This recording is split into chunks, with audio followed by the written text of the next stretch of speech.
We live in the age of big data, but most of that data is sparse. Imagine, for instance, a massive table that mapped all of Amazon's customers against all of its products, with a 1 for each product a given customer bought and a 0 otherwise. The table would be mostly zeros.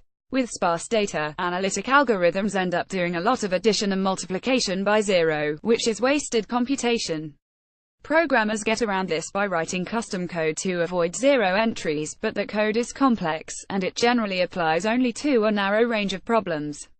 At the Association for Computing Machine Errors Conference on Systems, Programming, Languages and Applications Software for Humanity Splash, researchers from MIT, the French Alternative Energies and Atomic Energy Commission, and Adobe Research recently presented a new system that automatically produces code optimized for sparse data. That code offers a 100-fold speed-up over existing, non-optimized software packages. And its performance is comparable to that of meticulously hand-optimized code for specific sparse data operations, while requiring far less work on the programmer's part.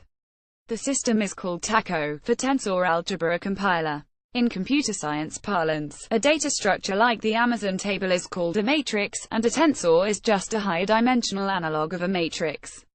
If that Amazon table also mapped customers and products against the customer's product ratings on the Amazon site and the words used in their product reviews, the result would be a 4-dimensional tensor.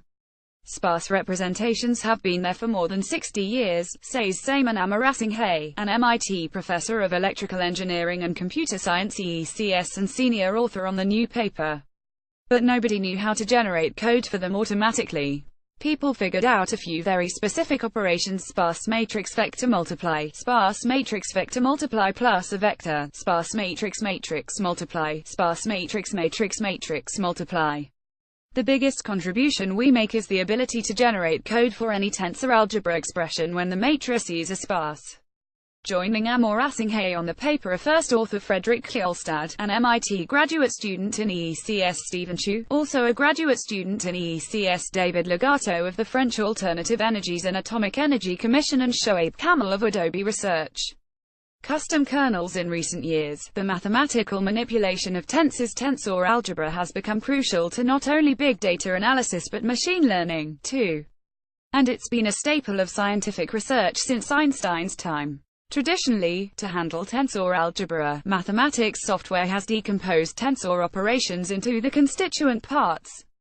So, for instance, if a computation required 2 tensors to be multiplied and then added to a third, the software would run its standard tensor multiplication routine on the first 2 tensors, store the result, and then run its standard tensor addition routine. In the age of big data, however, this approach is too time-consuming. For efficient operation on massive datasets, Kjellstad explains, every sequence of tensor operations requires its own kernel, or computational template. If you do it in one kernel, you can do it all at once, and you can make it go faster, instead of having to put the output in memory and then read it back in so that you can add it to something else, Kjellstad says. You can just do it in the same loop.